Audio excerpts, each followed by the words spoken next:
கும்பகோணம் எப்பயுமே ஒரு சிறப்பான நகரம், பழமையும் பண்பாடும் வாய்ந்த ஒரு தமிழ் நகரம் இருக்கிறது என்றால் அது கும்பகோணம் தான்.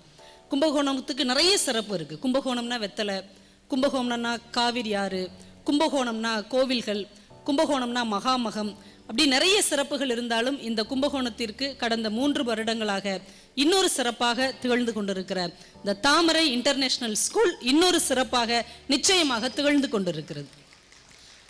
நான் போன வருஷம் தஞ்சாவூரில் அவங்க ஸ்கூலில் பேசினேன். அவ்வளவு அற்புதமான பேரண்ட்ஸு, ஸ்டூடெண்ட்ஸு, நல்ல ஸ்டாஃபு, அதில் நிர்மலா மேடம், வெங்கடேசன் சார் அவங்களுடைய அர்ப்பணிப்பு உணர்வு, இதை பார்த்து தான் திரும்பவும் அவங்க கூப்பிடும்போது ஆசையாக வர்றதுக்கான ஒரு எண்ணத்தை அது ஏற்படுத்தியது. ஏன்னா ஒரு உழைப்பால் உயர்ந்த ஒரு மனிதர் தன்னுடைய உழைப்பை கொட்டி கொட்டி அதையே அடுக்கி அடுக்கி வைத்து இது எல்லாருக்கும் போய் சேர வேண்டும் என்கின்ற ஒரு சிந்தனையும் எண்ணமும் கொண்ட ஒரு அற்புதமான தம்பதிகள் இங்கே நம்முடைய கும்பகோணம் மண்ணுக்கு கிடைத்திருக்கிறார்கள். அவங்களுக்கு ஒரு பெரிய கைதட்டல்களை நீங்கள் பாராட்டுகளாக தர வேண்டும். ஆனால் சிவாஜி படத்தில் ரஜினி கிளம்பி வந்த மாதிரி அவங்க அமெரிக்காலே செட்டில் இருந்தால் இன்னும் மிகப்பெரிய அளவில் அவங்க இருந்திருப்பாங்க. ஆனால் நம்முடைய உழைப்பும் நம்முடைய வருமானமும் எங்கே இருந்து தொடங்கியதோ அங்கேதான் மீண்டும் செலவழிக்கப்பட வேண்டும் என்கின்ற எண்ணத்தோடு திரும்ப தமிழ்நாட்டுக்கு வந்து அவ்வளோத்தையும் இங்கேயே வச்சிருக்கிறாங்க. நம்ம பெரும்பாலும் என்ன செய்வோம், இங்கிருந்து உறிஞ்சிட்டு போய் அங்க மரமாக மாறுவோம். ஆனால் இங்கிருந்து எடுத்த உழைப்பை மீண்டும் இங்கேயே கொண்டு வந்து தர வேண்டும் என்கின்ற உயர்ந்த சிந்தனை இனி வரும் இளைஞர்களுக்கு அவர்களும் ஒரு எடுத்துக்காட்டாக இருக்கிறார்கள். நம்ம எங்கேயோ இருக்கிற அம்பானியை சொல்றோம், பில்கேட்ஸை சொல்றோம், ஆனா நம் கண் முன்னால் ஒரு மிகப்பெரிய சாம்ராஜ்யத்தை உழைப்பால் உருவாக்க முடியும் என்று நிரூபித்திருக்கிற அவர்களுக்கு ஒரு பெரிய பாராட்டுக்களை நீங்கள் தரணும். ஏன்னா எடுத்துக்காட்டா யாரையும் ஏன் சொல்லணும், நம்ம பக்கத்திலே ஆள் இருக்கிறாங்க, நம்ம கூடவே இருக்கிறாங்க. அதுவும் அவங்க சொந்த ஊர் ராமநாதபுரம் மாவட்டம். அங்க தொடங்காம கும்பகோணம், தஞ்சாவூர், நம்முடைய தமிழின் பாரம்பரியம் எங்கே தொடங்கியதோ அங்க இருந்து தான் தொடங்க வேண்டும் என்கின்ற அந்த தமிழ் சிந்தனைக்காகவே அவருக்கு ஒரு பெரிய கைதட்டலை நம்ம பாராட்டுதல்களாக தரலாம். எனக்கு போன வருஷம் வரும்போது நான் அவர்கிட்ட கேட்டேன், தாமரை இன்டர்நேஷனல் ஸ்கூல்னு பேர் வச்சிருக்கீங்களே சார், அதாவது கட்சி பேரா, அப்படி இருந்தா சொல்லிடுங்க, நான் வரல அப்படின்னு. நம்ம எந்த கட்சி சார்ந்தும் கிடையாது, நம்ம வந்து பொது ஜனங்களுக்கான ஒரு கலைஞராகத்தான், ஒரு பேச்சாளராகத்தான் இருக்கணும்னு நான் எப்பயுமே நினைப்பேன். நீங்கள் ஏதோ கட்சி சார்ந்த ஆளாக இருந்தால் நீங்கள் சொல்லிடுங்க, ஏன் எத்தனையோ பூ இருக்குது சார், மல்லிகைப்பூ இருக்குது, ரோஜா பூ இருக்குது, பிச்சிப்பூ இருக்குது, நீங்கள் ஏன் சார் தாமரையை வச்சிங்க அப்படின்னு. உடனே அவர் சொன்னார், எத்தனையோ பூ இருக்கலாம் மேடம், எனக்கு இருக்கிறது ஒரே ஒரு அம்மா, எங்க அம்மாவுக்கு இருக்கிறது ஒரே ஒரு பேரு, எங்க அம்மாவோட பேரு தாமரை நாயகி, அதனாலதான் மேடம் நான் தாமரை இன்டர்நேஷனல் ஸ்கூல்னு வச்சேன், நீங்க பாட்டுக்கு எதையாவது கிளப்பி விட்டு போயிடாதீங்க அப்படின்னார். ஓ அப்பா, பேர் முக்கியம் அமைச்சரே, அதுவும் அம்மாவுடைய பேர் ரொம்ப முக்கியம். ஏன் நம்ம பிள்ளைங்களுக்கு, பேர குழந்தைகளுக்கு பெயரன், பெயர்த்தின்னு ஏன் பேர் வைக்கிறோம் தெரியுமா? ஒரு தலைமுறை தாண்டியும் அந்த தாத்தா, அந்த பாட்டி அந்த பிள்ளைகளுக்குள் நினைவில் நிற்கிறார்களா இல்லையா என்பதற்காகத்தான் பெயரன், பெயர்த்தி அப்படின்னு நம்ம தமிழன் பேர் வச்சான். அந்த பேர் நிலைக்கிற மாதிரி பிள்ளைகள் வளரணும். நீங்க தஞ்சாவூர் கோபுரம் பார்த்திருப்பீங்க இல்லையா, அந்த தஞ்சை பெரிய கோயில், அந்த பிரம்மாண்டமான கோவிலை கட்டி முடித்து விட்டு ராஜராஜனுக்கு முன்னாடி கம்பீரமா ஒருத்தர் நிற்கிறார். யார் அப்படின்னா, அந்த கட்டடத்தை, அந்த கோவிலை 1000 ஆண்டுகள் கழித்தும் நிலைக்கக்கூடிய கோவிலை கட்டிய பெருந்தச்சர் குஞ்சர மல்லர். இந்த தச்சருக்கு பேர் குஞ்சர மல்லர். கம்பீரமா நிற்கிறார். ராஜராஜன் அவர் ஆற தழுவி கொண்டு சொல்லுகிறான், குஞ்சர மல்லர் அவர்களே, உங்களுடைய சிற்பக்கலையை, உங்களுடைய கட்டிடக்கலையை பாராட்டி 1000 ஊர்களை உங்களுக்கு பரிசளிப்பேன். ஆனால் அது அழிந்து போகும். 10,000 பொற்காசுகள் பரிசளிப்பேன், அது காலத்தால் காணாமல் போகும். இந்த கட்டிடம் நிற்கும் வரை உங்கள் பெயரும் நிற்க வேண்டும், என் பெயரும் நிற்க வேண்டும் என்றால் உங்களுக்கு ஒரு பரிசு தருகிறேன். அது என்ன பரிசு தெரியுமா? இந்த மக்களாக பார்த்து எனக்கு கொடுத்த பெயர் ராஜராஜன். ராஜராஜ சோழனுடைய உண்மையான பேரு அருண்மொழித்தேவர். அவருக்கு மக்கள் கொடுத்த பேரு ராஜராஜன். மக்கள் எனக்கு இட்ட பெயர் ராஜராஜன். அந்த பெயரை நான் உங்களுக்கு தருகிறேன். இன்றிலிருந்து நீங்கள் ராஜராஜ பெருந்தச்ச குஞ்சர மல்லர் என்று அழைக்கப்படுவீர்கள் என்று வரலாற்றில் அழியாத பெயராக அந்த சிற்பியின் பெயரை ராஜராஜன் கொடுத்தான். பெயர் ரொம்ப முக்கியம். தன்னுடைய தாயாரின் பெயரை, தன்னை வளர்த்தெடுத்து ஆளாக்கிய அந்த அன்னையின் பெயர் காலம் காலமாக நிலைக்க வேண்டும் என்பதற்காக தாமரை இன்டர்நேஷனல் ஸ்கூல் என்று அம்மாவின் பெயரை வைத்திருக்கிற அந்த பிள்ளை பாசத்துக்கு நாம் அத்துணை பேரும் தலை வணங்கித்தான் ஆக வேண்டும். இதைத்தான் அடுத்த ஜெனரேஷனுக்கு கற்றுக் கொடுக்கணும். இங்கிலீஷும் கணக்கும் சயின்ஸும் யார் வேண்டுமானாலும் கற்றுக் கொடுக்கலாம். நல்லா படித்த பிஎட் படித்த எந்த ஆசிரியரும் கற்றுக் கொடுக்கலாம். ஆனால் நல்ல பண்புகளை, நல்ல ஒழுக்கத்தை, நல்ல சிந்தனையை, நல்ல லட்சியத்தை கற்றுக் கொடுப்பதற்கு ஒரு சில மனிதர்களால் மட்டும்தான் முடியும். அப்படி ஒரு சிறப்பான இடத்தில் உங்கள் குழந்தைகளை நீங்கள் இன்றைக்கு கொண்டு வந்து சேர்த்திருக்கிறீர்கள். அதுவே பார்ப்பதற்கு ரொம்ப மகிழ்ச்சியாக இருக்கிறது. இன்னைக்கு ரொம்ப ஒரு முக்கியமான நாள், தேசிய இளைஞர் தினம். நம்முடைய வீரத்துறவி விவேகானந்தர் அவர்களுடைய பிறந்த தினம் இன்றைக்கு. உங்களோடு பேசுவதற்கு ஒரு வாய்ப்பு கிடைச்சதுல எனக்கு ஒரு எக்ஸ்ட்ரா மகிழ்ச்சி. ஏன்னா நம்ம இன்னைக்கு ஒரு நெருக்கடியான சூழ்நிலையில் வாழ்ந்து கொண்டிருக்கிறோம். என்ன நெருக்கடி? பனி விழுற நேரத்தில் என்னை மாதிரி ஒரு பேச்சாளரோட பேச்சை கேட்கறது பெரிய நெருக்கடி இல்லையா? எப்படா நீ முடிப்ப, ப்ரோக்ராம் பார்க்கலான்னா நீ கொண்டுட்டு போயிட்டே இருப்ப போல. இது ஒரு நெருக்கடி. நம்ம வாழுகிற காலகட்டமே ஒரு நெருக்கடியான காலகட்டத்தில் தான் நாம் இன்றைக்கு வாழ்ந்து கொண்டு இருக்கிறோம். இந்த தேசிய இளைஞர் தினம்னு விவேகானந்தர் பிறந்த நாளை இன்றைக்கு கொண்டாடி கொண்டு இருக்கிறோம். நேற்றைக்கு அடித்த அடியும் கொடுத்த கொடுமையும் தாங்கிக் கொண்டு பிடித்தபடி விடாமல் தேசிய கொடியை பிடித்த திருப்பூர் குமரனின் நினைவு தினம் நேற்றைக்கு அதே நினைவு தினத்தில் அவர் பிறந்த ஊர்ல பேச எனக்கு வாய்ப்பு கிடைச்சது. ஆனா இந்த 2 நாளில் நம்ம தமிழ்நாட்டில் நடக்கிற விஷயங்களை பார்த்தா ரொம்ப அதிர்ச்சியாக இருக்கிறது. நேற்றைக்கு முந்தா நாள் ஒருத்தர் அஜித் நடிச்ச படம் பார்க்கறதுக்கு அப்பா கிட்ட காசு கேட்டிருக்கிறார். அப்பா காசு இல்லடான்ட்டார். ஒரு மகன் என்ன செய்வான்? ஒரு இளைஞன் என்ன செய்யணும்? திருப்பூர் குமரன் வழி வந்த ஒரு இளைஞன், விவேகானந்தருடைய வழியில் வந்த ஒரு இளைஞன் என்ன செய்வான்? அப்பாவை தீயை ஊத்தி கொளுத்திட்டான். நேற்றுக்கு 200 அடியில் ஒரு கட் அவுட்டு, 10 பேர் அது மேலே ஏறி நிற்கிறான். அந்த வெயிட் தாங்காம கட் அவுட் கவுந்து விழுந்துருச்சு. இன்னைக்கு காலையில் நியூஸ் வருது, அதில் ஒருத்தன் செத்துட்டான், ஒருத்தன் உயிருக்கு போராடிட்டு இருக்கிறான். நம்முடைய தேசத்தின் இளைஞர்கள், நம்முடைய ராஜராஜ சோழனின் வாரிசுகள், ராஜேந்திர சோழன் மாதிரி கடற்படை கொண்டு உலகத்தை வெல்ல காத்திருக்கிற அடுத்த தலைமுறை என்று நாம் நம்பிக்கொண்டிருக்கிற பிள்ளைகள். இன்னும் 10 வருஷத்துல நம்ம வீட்டு பிள்ளைங்களும் அந்த வயசுக்கு வருவார்கள். அந்த வயதில் அவர்களுக்கு எதை உதாரணமாக தரப்போகிறோம்? இப்படி ஒரு நெருக்கடியான சூழலில் தான் நம் பிள்ளைகள் வளர்ந்து கொண்டிருக்கிறார்கள். ஆனால் ஒரு விஷயம் நான் சொல்ல ஆசைப்படுகிறேன், நெருக்கடியான சூழல் ஏற்படும் போதெல்லாம் நிறைய நன்மைகளும் ஏற்படத்தான் செய்கிறது. கஜா புயல் வந்துச்சு இல்லையா? உண்மையிலே இந்த பள்ளிக்கூடம் மிகச்சிறந்த ஒரு சேவைகளை ஆற்றி இருக்கிறது. உங்களுக்கு எங்களுடைய மனமார்ந்த பாராட்டுக்கள். அதுதான் அந்த மனித நேயம் தாங்க என்னைக்கும் நிலைச்சு நிற்கும். இந்த குழந்தைகள்லாம் வாரி வாரி வந்து கொடுத்துருக்குறாங்க பாருங்க, உடைகள், பணங்கள் எல்லாம் நீங்க அள்ளி கொடுத்துருக்குறீங்க. ரொம்ப மகிழ்ச்சி. நம்மகிட்ட இருக்கிற நல்ல விஷயங்களை இந்த உலகத்துக்கு கொடுப்பதுதான் உண்மையான தானம். நபிகள் நாயகம் ஒரு நாள் சீடர்களோட நடந்து போயிருக்கிறார். ஒரு பெரிய அங்கி உடுத்தி இருக்கிறார். இந்த மாதிரி பனிக்காலம், ஒரு பிச்சைக்காரன் சட்டையே இல்லாம அப்படி நடுங்கிக்கிட்டே வர்றான். படக்குன்னு தான் போட்டிருந்த கோட்டு அந்த மேல் அங்கியை கழட்டி அவனுக்கு போர்த்தி விட்டுட்டார். அதுக்கப்புறம் பார்க்குறாங்க, அவர் உள்ள போட்டிருக்கிற சட்டை ரொம்ப கிழிஞ்சு இருக்குது. இப்போ சீடர்கள் சொல்றாங்க, அந்த அங்கி நல்ல புதுசா இருந்தது, விலை உயர்ந்தது மாதிரி இருந்தது, நீங்க அதை வச்சுக்கிட்டு இந்த கிழிஞ்ச சட்டையை அவனுக்கு கொடுத்துருக்கலாமே, ஏன் இந்த கிழிஞ்ச சட்டையை நீங்க போட்டுட்டு நல்ல அங்கியை அவனுக்கு கொடுத்தீங்க? அப்பதான் நபிகள் நாயகம் சிரிச்சுக்கிட்டே சொன்னார், ஒருவனுக்கு உதவி செய்ய வேண்டும் என்று நீ நினைத்து விட்டால் உன்னில் இருப்பதில் சிறந்ததை கொடு, மட்டமானதை ஒருபோதும் கொடுக்காதே என்று அவர் சொன்னார்.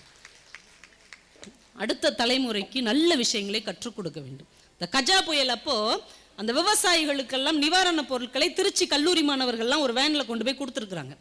அந்த வந்த பிள்ளைங்க வெறும் கையோட போகக்கூடாதுன்னு இந்த தஞ்சை மாவட்ட விவசாயிகள் என்ன பண்ணாங்களாம், அவங்க அங்கங்க கிடந்த இளநீர்களை எல்லாம் அள்ளி அந்த வேன்ல வச்சு இதை நீங்க கொண்டு போங்க என்று அந்த நெருக்கடி நிலையிலும் வாரி வழங்கிய கைகள் நம்முடைய தமிழனின் கைகள் என்று நினைக்கும் போது அவ்வளவு ஆச்சரியமாகவும் மகிழ்ச்சியாகவும் இருக்கிறது.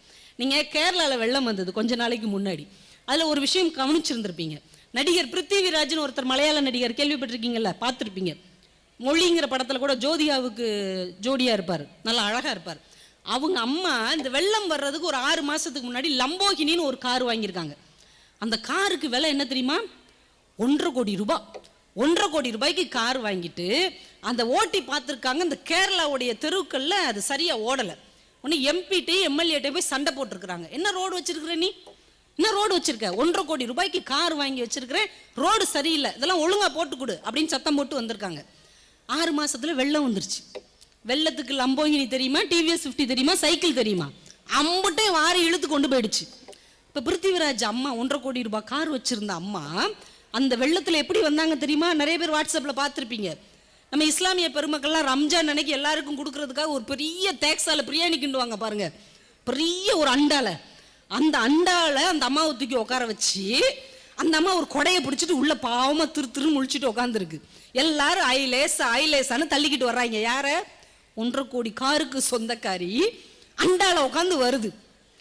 அதே நாள் நம்முடைய தமிழ்நாட்டில் ஒரு 12 வயசு சிறுமி, ஒரு சாதாரண குடும்பத்தை சேர்ந்தவ, ஐயோ இவங்க இவ்வளோ கஷ்டப்படுறாங்களே அப்படின்னு ரொம்ப நாளாக சைக்கிள் வேணும் வேணும்னு அடம்பிடிச்ச அந்த குழந்தை அம்மா அப்பா கொடுத்த 50 ரூபாயும் 100 ரூபாயும் உண்டியலில் சேர்த்து வச்சவ அதை உடச்சி பார்க்குறா. 8000 ரூபாய் இருக்கு, அதை எடுத்து கொண்டு போய் அந்த வெள்ளத்தில் பாதிக்கப்பட்ட குடும்பத்துக்கு இதை கொடுங்கள் என்று அந்த 12 வயசு சிறுமி சொன்னாள். அனு திவ்யான்னு பேர். அதை பார்த்துட்டு ஒரு சைக்கிள் கம்பெனிக்காரன் சொன்னான், வருஷம் இந்த குழந்தைக்கு நாங்கள் ஒரு சைக்கிள் இனாமாக, இலவசமாக, அன்பளிப்பாக, பரிசாக தருகிறோம் என்று.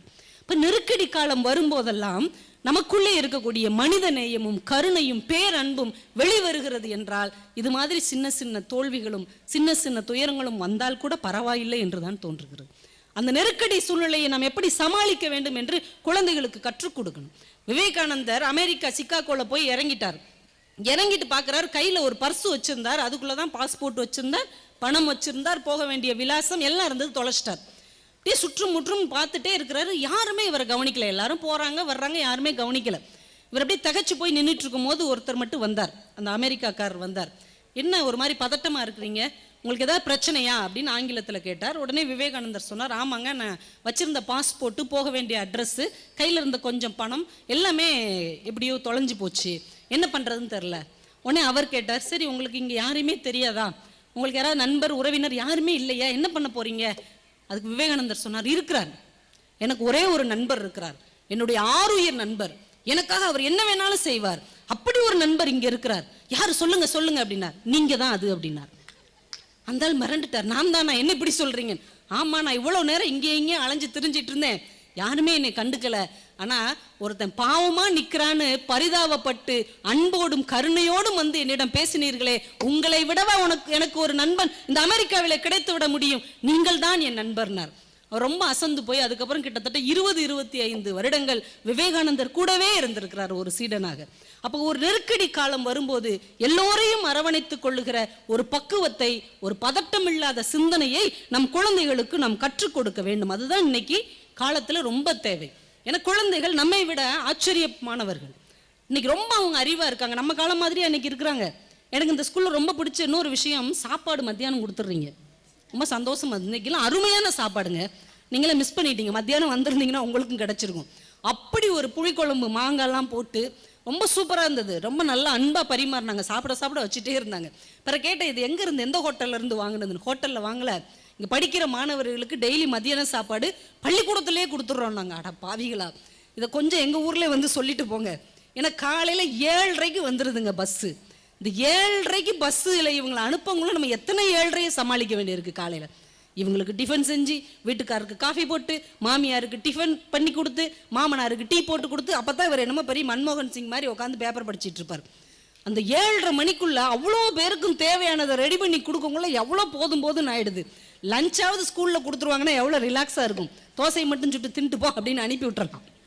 அப்படி ஒரு நல்ல வாய்ப்பை அவர்கள் கொடுத்துருக்கிறார்கள். கூடிய சீக்கிரம் மார்னிங் பிரேக்ஃபாஸ்ட்டும் கொடுத்துட்டிங்கன்னா எங்கள் தாய்மார்கள்லாம் இன்னும் ஃப்ரீயாக சந்தோஷமாக இருப்பாங்க.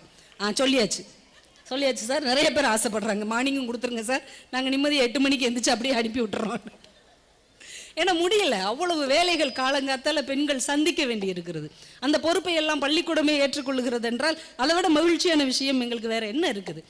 குழந்தைகள் எவ்வளவு ஆச்சரியமானவர்கள். ஒரு நாள் எங்கள் வீட்டுக்கு ஒரு குட்டி பாப்பா வந்தது, ரொம்ப அழகாக ஒரு ட்ரெஸ்ஸு போட்டிருந்தது.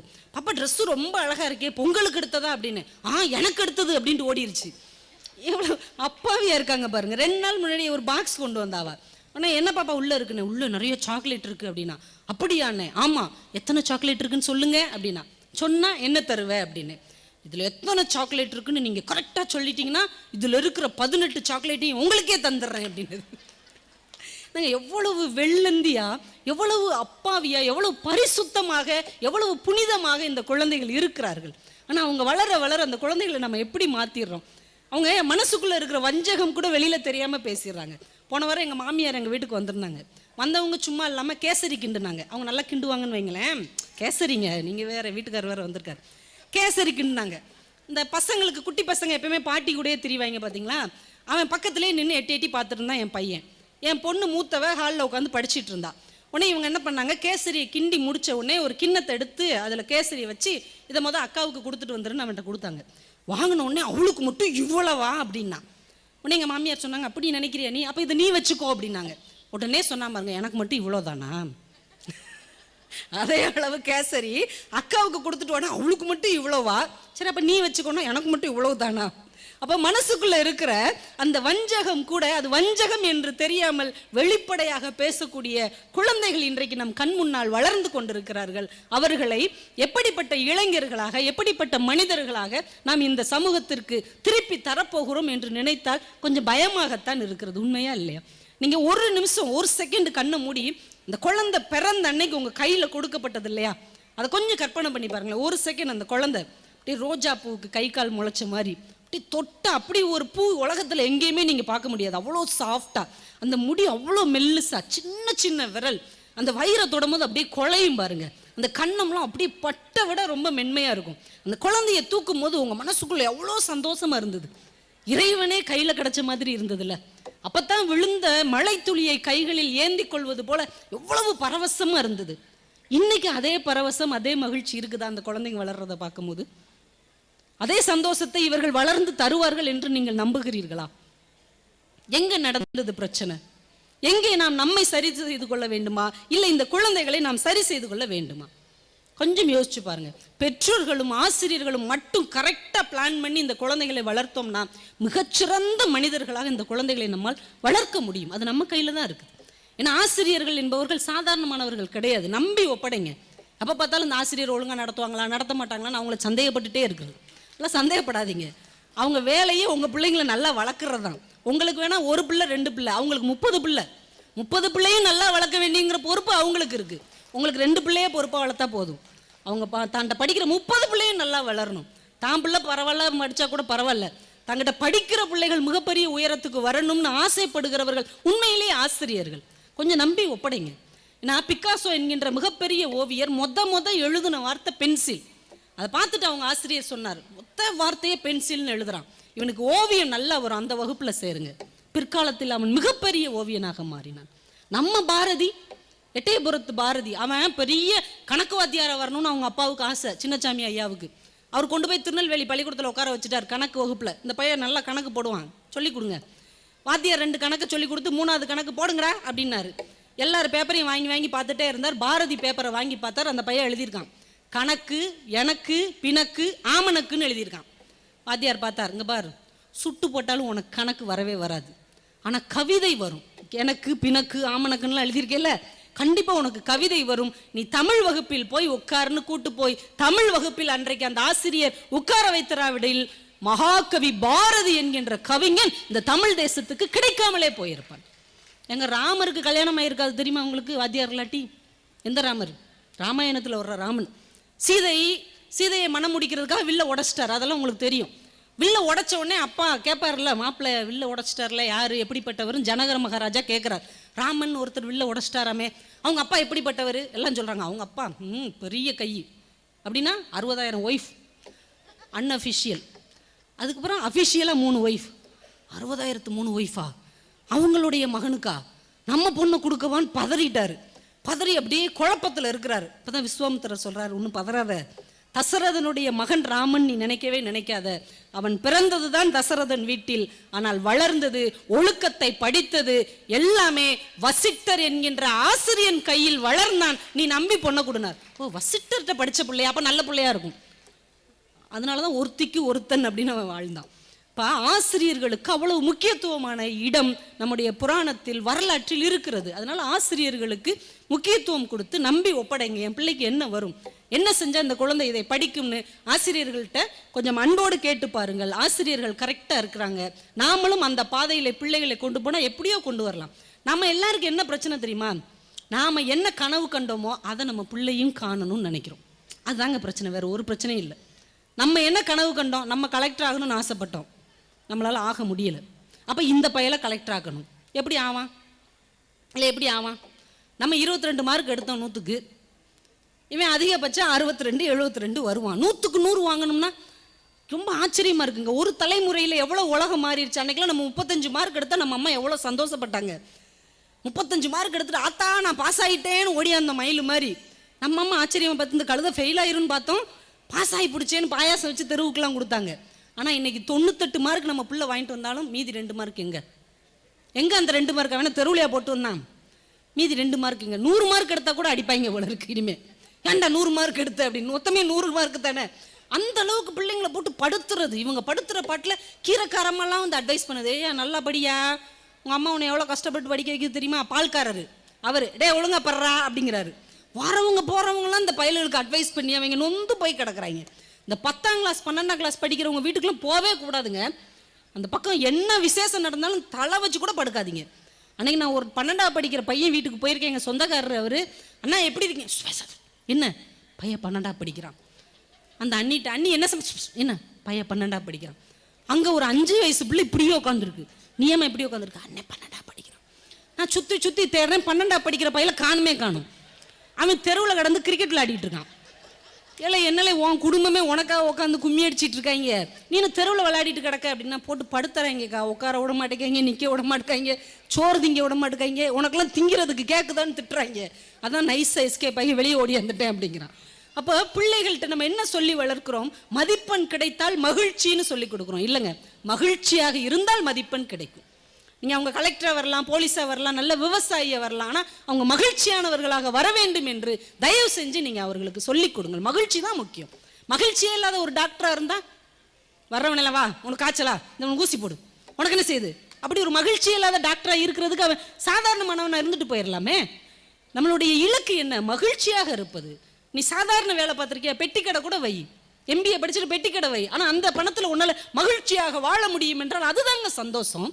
எல்லாருமே கலெக்டர் ஆயிரணும், எல்லாரும் டாக்டர் ஆயிரணும்னா நோயாளியா யார் ஆகுறது? எல்லாருமே டாக்டர், ஒரு நோயாளி கூட வரல. டாக்டர் பூரா நோயாளி ஆயிடுவானா இல்லையா? அவனா ஆக மாட்டானா? ஒரு LKG பையன் அன்னைக்கு தான் பள்ளிக்கூடம் போயிட்டு வர்றான், தூக்கி உட்கார வச்சு அப்பா வர்றாரு, டே LKG, ஆமாப்பா, தாமரை இன்டர்நேஷ்னல் ஸ்கூலில் சேர்த்துருக்கேன்டா, தேடி பிடிச்சி LKG, நீ கலெக்டர் ஆயிடணும். நான் கலெக்டர் ஆகிட்டு ஆஃபீஸில் குமாஸ்தாவாக இருக்கேன்டா, போகிற வரவெல்லாம் என்னை திட்டுறான். நாளைக்கு நீ படித்து கலெக்டர் ஆகி போகிற வரவனெல்லாம் நீ திட்டணும், அதை நான் பார்க்கணும். அப்பா கனவு, சரிப்பா பார்க்கலாம்ப்பா. அப்பா போயிடுறாரு. அம்மா வந்து, அப்பா கிடக்கா லூஸு, அவர் பேச்செல்லாம் கேட்காத, நீ நல்லா படித்து டாக்டர் ஆயிடணும், வர்றவங்களுக்கெல்லாம் ஊசி போடணும், நிறைய காசு சம்பாதிக்கணும். சரிம்மா டாக்டர் ஆயிடுறேம்மா. யார்கிட்ட? LKG மொதல் நாள். அம்மா போயிடும், தாத்தா வருவார், அதெல்லாம் நீ கண்டுக்காத, நீ நல்லா படித்து வக்கீலாயிரு. நம்ம பெரிய தாத்தா நம்ம சொத்தெல்லாம் ஏமாத்திட்டார், நீ வாதாடி அந்த சொத்தை பூரா பிடுங்கிடணும், சரியா? சரி தாத்தா நான் வக்கீல் ஆயிடுறேன். தாத்தா போயிடுவார், பாட்டி வரும், இதுக்கு பேச்செல்லாம் கேட்காதையா, நீ நல்லா படித்து இன்ஜினியர் ஆயிரு, இந்த தெரு முழுக்க வீடாக கட்டிரு, பாட்டி மாதம் மாதம் போய் வாடகை வாங்கிட்டு வந்துடுறேன், சரியா? சரி பாட்டி. என்னைக்கு? LKG மொதல் நாள். அவனே டாக்டர் ஆகி, அவனே கலெக்டர் ஆகி, அவனே இன்ஜினியர் ஆகி, அவனே வக்கீலாகி, பைத்தியமாகி தெரிய வேண்டியதான். நம்ம கனவுகளை முழுக்க அவங்க மேலே திணிக்கிறோமே, இதில் ஏதாவது நியாயம் இருக்குதாங்க? நீங்கள் யோசிச்சு பாருங்கள், உங்களுக்கும் உங்கள் பிள்ளைகளுக்கும் கைரேகை ஒரே மாதிரி இருக்கா? இருக்குதா? உங்கள் பிளட் குரூப்பும் உங்கள் குழந்தையின் பிளட் குரூப்பும் ஒரே மாதிரி இருக்கா? அவங்களுக்கும் உங்களுக்கும் ஒரே நட்சத்திரமா, ஒரே ராசியா? இல்லை இல்லை, சாப்பாட்டு ரசனை கூட மாறிடுச்சுங்க. நம்ம இடியாப்பம் விரும்பி சாப்பிட்றோம், அந்த பையன் வரவே மாட்டேங்க, நூடுல்ஸை தின்னுட்டு இருக்கான். தூரத்துலேருந்து பார்த்தா மாடு வைக்க போரில் மேய்ஞ்சிக்கிட்டு இருக்க மாதிரியே இருக்குது, அவுக்குன்னு தின்னுட்டுருக்கான். நமக்கு அந்த நூடுல்ஸ் வாசனையே பிடிக்க மாட்டேங்குது. உண்மையா இல்லையாங்க? நமக்கு பழைய சோறு பிடிக்குது, அவன் ஃப்ரைட் ரைஸ் திங்கிறான். என்னடா வெந்து வேகாமல் இருக்குது, இது எப்படி திங்கிற? இதெல்லாம் உங்களுக்கு தெரியாது, நீங்களாம் ஓல்டு ஜென்ரேஷன், எங்களுக்கு இதுதான் பிடிக்கும். பீஸா பேரே நமக்கு பிடிக்கல, அதை பார்த்தாலே காரி துப்பணும் போல இருக்குது, ஆனால் அதை வச்சு வச்சு இவங்க தின்றாங்க. அப்போ ஒரு உணவு ரசனையில் கூட நமக்கும் அவர்களுக்கும் ஒத்து போகவில்லை என்றால் உங்கள் கனவு எப்படி அவர்களுக்குள்ளே ஒத்து போகும்? உங்கள் லட்சியத்தை எப்படி அவங்களுக்குள்ளே நீங்கள் திணிக்க முடியும்? தயவு செய்து அவர்களுக்கு என்று ஒரு கனவு இருக்கட்டும், அவங்களுக்குன்னு ஒரு லட்சியம் இருக்கட்டும், அவங்களுக்குன்னு ஒரு சிந்தனை இருக்கட்டும். அதற்கு நீங்கள் வழிவிட்டு நில்லுங்கள், அதற்கு நீங்கள் கொஞ்சம் சப்போர்ட்டிவாக இருங்கள், அது போதும். Child rearing is an art அப்படின்னாங்க. குழந்தை வளர்ப்பு கலை, அது கவலை இல்லை. மாட்டுக்கு வளர விடுங்க, குழந்தைய வளர்க்காதீங்க, வளர விடுங்க, அவன் நல்லா வளரட்டும். அதற்கான சூழலை மட்டும் நீங்கள் ஏற்படுத்தி கொடுங்கள். ஒரு பையன் முத நாள் ஸ்கூலுக்கு போகிறான், குதிரை வண்டியில் போகிறான். அப்போ காரு பைக்கு எதுவும் கிடையாது, குதிரை வண்டியில் போகிறான். போய் பள்ளிக்கூடத்தில் உட்காந்தோடனே டீச்சர் வழக்கம் போல் கேட்காங்க, நீங்கள் என்னவாக ஆசைப்படுறீங்க? டாக்டர், இன்ஜினியர், ஒன்றுன்னா சொல்கிறாங்க. இந்த குதிரை வண்டியில் வந்த பையனுக்கு குதிரை வண்டிக்காரனை பார்த்தா ஒரு ஆச்சரியமாயிடுச்சு, ஹீரோ மாதிரி தோணுச்சு. இப்படி சாட்டையை சொடுக்கணுன்னே குதிரை பாஞ்சிச்சு பார், அதுதான் ஏன் சூப்பராக இருந்துச்சுன்ட்டு அவன்கிட்ட கேட்டாங்க, நீ என்னவாகணும்? நான் குதிரை வண்டிக்காரன் ஆகணும் டீச்சர்னா. கிளாஸே சிரிச்சிருச்சு. டேய், குதிரை வண்டிக்காரன் ஆகணும்னா ஏன்டா பள்ளிக்கூடம் வர்ற? அதுக்கு நீ குதிரை லாடத்துக்கே போகலாமே, நாளைக்கு ஒழுங்காக யோசிச்சு நல்ல பதிலாக சொல்லுன்ட்டாங்க. வீட்டில் போய் அந்த பிள்ளை அப்படி சோகமாக உட்காந்துருக்கு. அம்மா கேட்டாங்க, ஏன்டா ஏன் இப்படி இருக்க? அம்மா எல்லாரும் என்னவாகணும்னு கேட்டாங்க, ஒவ்வொருத்தங்களும் ஒன்று சொன்னாங்க, அதெல்லாம் இருக்கட்டும், நீ என்ன சொன்ன? நான் குதிரை வண்டிக்காரன் ஆகணும்னு சொன்னேம்மா. தப்பா? தப்பே கிடையாது, கரெக்ட். நீ சொன்னதான் கரெக்ட். நீ குதிரை வண்டிக்காரனா தான் வரணும். ஆனா எப்படிப்பட்ட குதிரை வண்டிக்காரனா வரணும் தெரியுமா அப்படின்னு சொல்லிட்டு பூஜை அறைக்கு உள்ள போய் கிருஷ்ண பரமாத்மா அர்ஜுனனுக்கு கீதை உபதேசம் செய்கிற அந்த குதிரை வண்டியில உட்கார்ந்துருக்கிற போட்டோவை கொண்டு வந்து காமிச்சாங்க. நீ இது மாதிரி பிறரை வழி நடத்துகிற ஒரு குதிரை வண்டிக்காரனா வரணும்னாங்க. அதை மனதில் ஆழமாக பதித்து கொண்ட அந்த குழந்தை தான் இன்றைக்கு தேசிய இளைஞர் தினம் கொண்டாடுவதற்கு காரணமாக இருக்கக்கூடிய வீர துறவி விவேகானந்தர் என்று வரலாறு குறித்து வைத்திருக்கிறது என்றால், அவர்களுடைய கனவுகளை செதுக்கி சீராக்கி ஓடவிட வேண்டியது உங்கள் வேலை. அதை நீங்கள் திணித்தீர்கள் என்றால் அது திணிப்பாக போகும். நீங்கள் ஏற்றுக்கொண்டீர்கள் என்றால் குழந்தையின் மனதில் அது இனிப்பாக மலரும் என்று ஒரு நல்ல சிந்தனையை உங்களுக்குள்ளே விதைத்து அவங்களுக்கு நீங்கள் ஒரு கைடன்ஸாக மட்டும் இருங்க. நேர்மறை எண்ணங்களை எப்பயுமே கற்றுக் கொடுங்க. நீ இப்படி படித்தா உருப்படாமல் போயிடுவ, நீ நல்லா படிக்கலைன்னா வீணாக போயிடுவா, அப்படிலாம் சொல்லாதீங்க. 2 அம்மா நடந்து போனாங்க சாலை ஓரத்தில். ஒரு துப்புரவு பணியாளர் அப்படியே பெருக்கிக்கிட்டு இருந்தார். கூப்பிட்டு காமிச்சாங்க ஒரு அம்மா, பாரு நல்லா பாரு, நீ ஒழுங்காக படிக்கலன்னு இப்படி தான் தெரு கூட்டுவ. இன்னொரு அம்மா சொன்னாங்க, தம்பி நல்லா பாரு, நீ நல்லா படித்து நல்ல நிலைமைக்கு வந்தேன்னா இவங்க வாழ்க்கையில் கூட உன்னால் பல மாற்றங்களை கொண்டு வர முடியும், அதுக்காகவாது நீ நல்லா படினாங்க. எந்த குழந்தை நன்றாக வளரும்? நேர்மறையான சிந்தனைகளை குழந்தைகளுக்கு எப்பயுமே கொடுங்க. உலகத்தில் பணத்தை தாண்டி நல்ல உறவுகள் இருக்கிறது, நல்ல நேர்மை இருக்கிறதுன்னு கற்றுக் கொடுங்க. ஒரு அப்பா 2 பசங்களையும் கூட்டுட்டு ஒரு கிரிக்கெட் ஸ்டேடியத்துக்கு போனார் கிரிக்கெட் பார்க்குறதுக்கு. ஒரு பையனுக்கு 6 வயசு, ஒரு பையனுக்கு 7 வயசு. டிக்கெட் எடுக்க போகிறார். அவர் சொல்கிறார், 5 வயசுக்கு மேலே உள்ளவங்களுக்குலாம் 100 ரூபாய் டிக்கெட்டு. இந்த பையன் ஒருத்தன் குட்டியாக தானே இருக்கான், அவனை வேணால் 5 வயசுன்னு சொல்லிடுங்க, அவனுக்கு வேணால் டிக்கெட் இல்லாமல் பண்ணிடலாம். அவங்க அப்பா சொன்னார், பரவாயில்லைங்க, வெறும் 100 ரூபாய்க்காக நான் ஒரு பொய்யை சொல்வேன் என்றால் நாளை என் பிள்ளை என் நேர்மையின் மேல் சந்தேகப்படுவான். 100 ரூபாய் முக்கியம் இல்லை, என் நேர்மை எனக்கு முக்கியம்னார் அந்த அப்பா. பணத்துக்கு மேலே நிறைய ஒழுக்கம் விழுமியங்கள்லாம் இருக்குதுன்னு கற்றுக் கொடுங்கள். மரியாதை, பெற்றவங்களுக்கு மரியாதை கொடுக்கணும். முன்னாடியெல்லாம் நம்ம தாத்தா பாட்டி வீட்டுக்கு வந்தால் என்னங்க செய்வோம்? யாரும் சொல்லாமே ஓடி போய் ஆசீர்வாதம் வாங்குவோம். வாங்கணும்ல, வாங்கணுமா இல்லையா? அவங்க என்ன நமக்கு தந்தாங்க?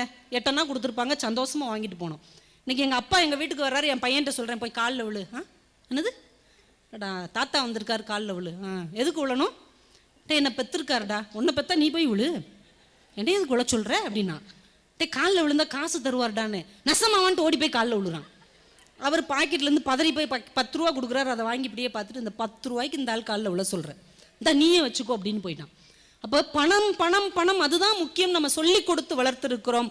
பணத்தை தாண்டி ஒரு விழுமியம் இருக்கிறது, பணத்தை தாண்டி மிகச்சிறந்த விஷயங்கள் இந்த மண்ணில் இருக்கிறது என்பதை தயவு செய்து குழந்தைகளுக்கு சொல்லி வளருங்கள். ஒரே ஒரு விஷயத்தை சொல்லி நான் நிறைவு செய்கிறேன், ஏன்னா டைம் இல்லை.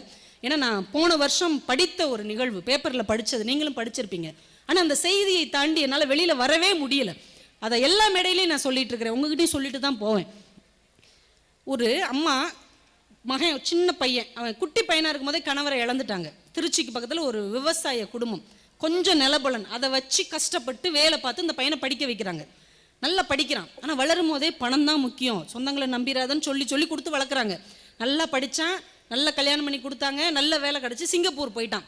2 பிள்ளைங்களோட நல்லா செட்டில் ஆகிட்டான். அப்பப்போ லீவுக்கு வருவான், அம்மா வீட்டில் சாப்பிடுவான், கூப்பிடுவான், அம்மா சிங்கப்பூர் வந்துருமா, எதுக்குமா அந்த கிராமத்தை கட்டிட்டு அழுகிற? இல்லையா, எனக்கு இந்த சனமே பழகி போச்சு, நான் இங்கே இருந்துடுறேன்னு ஒவ்வொரு தடவையும் சொல்கிறாங்க. பிறகு ஊர்க்காரங்கள்லாம் சொல்கிறாங்க, என்ன ஒத்த பிள்ளையை சிங்கப்பூரில் விட்டுட்டு நீ ஏன் இங்கே இருக்கிற, ஒரு காய்ச்சல் தலைவலின்னா என்ன பண்ணுவேன், மருமக பேர பிள்ளைகளோட போய் செட்டில் ஆக வேண்டியதானேன்னு உடனே சரி அப்படின்னு முடிவு பண்ணிவிட்டு, தம்பி இந்த தடவை நீ தீபாவளிக்கு வரும்போது அம்மா அவங்க கூட வந்துடுறேன்ட்டாங்க. ரொம்ப சந்தோஷம்மா, நீ என்ன பண்ணு, அந்த நிலம் கிணறு அந்த வீடெல்லாம் விற்று பணத்தை எடுத்து வச்சுக்கோ, நான் உன்னை சிங்கப்பூர் கூப்பிட்டு வந்துடுறேன், பெட்டியெல்லாம் எல்லாம் ட்ரெஸ் எல்லாம் எடுத்து வச்சிரு. சரிப்பான்னு எல்லாம் எடுத்து வச்சுட்டாங்க. புள்ள வர்றான், 2 நாள் தங்கி இருக்கிறான், சாப்பிட்றான். காலையில் 8 மணிக்கு கார் எடுத்துகிட்டு திருச்சி ஏர்போர்ட்டுக்கு அம்மாவையும் கூப்பிட்டு போயாச்சு. அம்மா வெளியில் உட்கார வச்சுட்டு பெட்டி எல்லாத்தையும் வாங்கி சிக்கனில் போட்டு, நான் போய் டிக்கெட் எடுத்துகிட்டு வந்துடுறேம்மா சிங்கப்பூருக்கு, இங்கே உட்காந்துன்னு உள்ளே போயிட்டான். 9:30 ஆச்சு, 10:30, 11:30, 12:30, 4:30 மணி ஆயிடுச்சு. டிக்கெட் எடுக்க போனோன்னா காணும். அம்மா அப்படியே பரிதாபமாக பச்சை தண்ணி பல்லில் படாமல் உட்காந்துட்டே இருக்காங்க. நிறைய பேர் வர்றாங்க போகிறாங்க. பாஸ்போர்ட் ஆஃபீஸர் ஒருத்தருக்கு சந்தேகம், என்ன காலையிலேருந்து இந்த அம்மா இந்த இடத்துல உட்காந்துருக்குன்ட்டு நேராக வந்து, அம்மா என்ன பிரச்சனை, யார் நீங்கள், ஏன் இப்படி உட்காந்துருக்கீங்க? இல்லை என் பையன் டிக்கெட் எடுக்க போனான் சிங்கப்பூருக்கு, நான் என் மகன் கூட போகிறேன். என்னது டிக்கெட் எடுக்க போனானா? என்ன பஸ் ஸ்டாண்ட் நம்ம நினச்சேன், ரயில்வே ஸ்டேஷன் நினச்சியா? டிக்கெட்டு இருந்தால் தான் உள்ளே வர முடியும். இல்லை நான் சிங்கப்பூர் போகிறேன் என் பையன் கூட, எல்லாம் பெட்டியெல்லாம் உள்ளே போயிடுச்சு, அவன் டிக்கெட்டு கொண்டு வந்தோடனே போயிடுவான், உள்ளே கூட்டமாக இருக்குது போல், பாவம் பிள்ளை ஒன்றும் சாப்பிடலை, என்ன செய்தோ கொஞ்சம் போய் பாருங்களேன். சிரிச்சிட்டார். என்னம்மா இப்படி முட்டாள் மாதிரி பேசுறீங்க, சரி உங்கள் மகன் பேர் சொல்லுங்க, அவன் வயசு சொல்லுங்கன்னு எல்லாம் போய் உள்ள கம்ப்யூட்டரில் செக் பண்ணி பார்க்குறாரு. காலையில் 10:30 மணி ஃப்ளைட்லேயே தலைவர் சிங்கப்பூர் போயாச்சு. அம்மாவை அம்போன்னு உட்கார வச்சுட்டு போயாச்சு. பாஸ்போர்ட் ஆஃபீஸர் பதறி போய் வந்து சொல்கிறாரு, என்னம்மா இவ்வளோ அப்பாவியாக இருக்கிறீங்க, உங்கள் பையன் உங்களை விட்டுட்டு சிங்கப்பூர் போயிட்டாம்மா, என்னையா சொல்கிறீங்க, என் கையில் எதுவுமே இல்லையே, இப்போ ஆட்டோவுக்கு கூட காசு இல்லையே, பர்ஸு கூட அவன்கிட்ட தானே கொடுத்து வச்சேன், கையில் வச்சுருந்தா தொலைஞ்சிரும்னு. அவன் போயிருக்க மாட்டான், நீங்கள் உள்ளே தேடி பாருங்கள். அதைப்படி நீ விட்டுட்டு போவான், என் டீ வாங்கி கொடுக்க கூட காசு இல்லைல்ல, நீங்கள் நல்லா பாருங்கள், உள்ளே தான் இருப்பான், நீங்கள் நல்லா பாருங்கன்னொடனே அவனுக்கு கோவம் வந்துருச்சு. நம்ம முட்டாள் மாதிரி சொன்னதையே திரும்ப திரும்ப சொல்கிற, உன்னை அம்போன்னு விட்டுட்டு அந்த பையன் சிங்கப்பூர் போயிட்டாமா, உங்ககிட்ட உள்ள எல்லாத்தையும் வாங்கிட்டு போயிட்டான், நீ பெத்த தாயை அம்போன்னு விட்டுட்டு போயிருக்கானா, அவனா உருப்படுவானா அப்படின்னு தான் சொல்லியிருக்காரு. அவர் வாயை பொத்திருச்சு அந்த அம்மா. அப்படி மட்டும் சொல்லாதீங்க, அவன் என்னை ஏமாற்றிட்டு விட்டுட்டு கூட பரவாயில்ல, அவனை நான் பார்த்து தகப்பன் இல்லாத பிள்ளைன்னு அப்படி வளர்த்தேன், அவனை நான் அப்படி வளர்த்தேன், ஒரு கொசு கூட கடிக்க விடாமல் நான் வளர்த்தேன், நீங்கள் தயவு செஞ்சு அவனை எதுவும் சொல்லிடாதீங்க, அந்த பிள்ளை விட்டுட்டு போனால் கூட பரவாயில்ல, அது பொண்டாட்டி பிள்ளையோட நல்லா இருக்கட்டும், உருப்படாதுன்னு மட்டும் தயவு செஞ்சு சொல்லிடாதீங்க ஏன்னு அந்த அம்மா கதறி அழுதுருக்குறாங்க. அதை பார்த்து நொந்து போய் அந்த பாஸ்போர்ட் ஆஃபீஸர் அந்த அம்மாவை ஒரு முதியோர் இல்லத்தில் சேர்த்ததாக நான் பேப்பரில் படித்த போது மனசு அதிர்ந்து போனேன். இது எந்த நாட்டில் வேணாலும் நடக்கலாம். ஆனால் தாயே தெய்வம், தந்தையின் சொல்லே மந்திரம் என்று சொல்லி சொல்லி வளர்க்கப்பட்ட நம்முடைய இந்திய தேசத்தில், நம்முடைய தமிழ்நாட்டில், நமக்கு பக்கத்தில் நடந்திருக்கிறது என்றால் இதற்கு அந்த பிள்ளை மட்டும்தான் காரணமா? பிள்ளை மட்டும்தான் காரணமா? உறவுகளை அண்டவிடாமல் பணம் மட்டும்தான் முக்கியம் என்று சில நேரம் நாம் சொல்லி சொல்லி வளர்ப்பதும் ஒரு காரணமாக இருக்கிற காரணத்தினால் இந்த குழந்தைகளை தயவு செய்து உறவுகளின் மேன்மையை, நட்பின் உயர்வை, அன்பின் உன்னதத்தை, நேர்மையின் சிறப்பை, இந்த மாதிரி நல்ல விஷயங்களை சொல்லிக் கொடுத்து அடுத்த தலைமுறையை வளருங்கள். ஏனென்றால் இந்த பிள்ளைகள் உங்களின் சொத்து மட்டுமில்லை, அப்துல் கலாம் ஐயா சொன்னது மாதிரி அவர்கள் இந்த தேசத்தின் சொத்து. ஒவ்வொரு நாடும் ஒவ்வொரு வளத்தை நம்பிதான் முன்னேறி கொண்டிருக்கிறது. அரபு நாடுகள் பெட்ரோலிய வளத்தை நம்பி இருக்கிறது, ஜப்பான் தொழில்நுட்பத்தை நம்பி இருக்கிறது, அமெரிக்கா பணவளத்தை நம்பி இருக்கிறது, இஸ்ரேல் பால் வளத்தை நம்பி இருக்கிறது, சோவியத் ரஷ்யா கூட்டுப்பண்ணைகளை நம்பி இருக்கிறது, ஆஸ்திரேலியா நிலவளத்தை நம்பி இருக்கிறது, இஸ்ரேல் பால் வளத்தை நம்பி இருக்கிறது. இந்திய தேசம் மட்டும்தான் இளைஞர்களின் வளத்தை நம்பி இருக்கிறது. அந்த இளைஞர்கள் உங்கள் வீட்டில் வளர்ந்து கொண்டிருக்கிறார்கள். நடிகர்களுக்காக கட் அவுட் வைக்காமல், பாலாபிஷேகம் ஊற்றாமல் சிறந்த மனிதர்களாக அவர்களை வளர்க்க வேண்டிய பொறுப்பு உங்கள் கைகளில் இருக்கிறது என்று சொல்லி இந்த ஆனந்த உற்சவத்தை மகிழ்ச்சியோடும் மன நிறைவோடும் கொண்டாடுங்கள். இப்படி ஒரு அற்புதமான வாய்ப்பை தந்த தாமரை இன்டர்நேஷனல் நிறுவனத்தை சார்ந்த அத்துணை பேருக்கும் நன்றிகள், வணக்கங்கள்.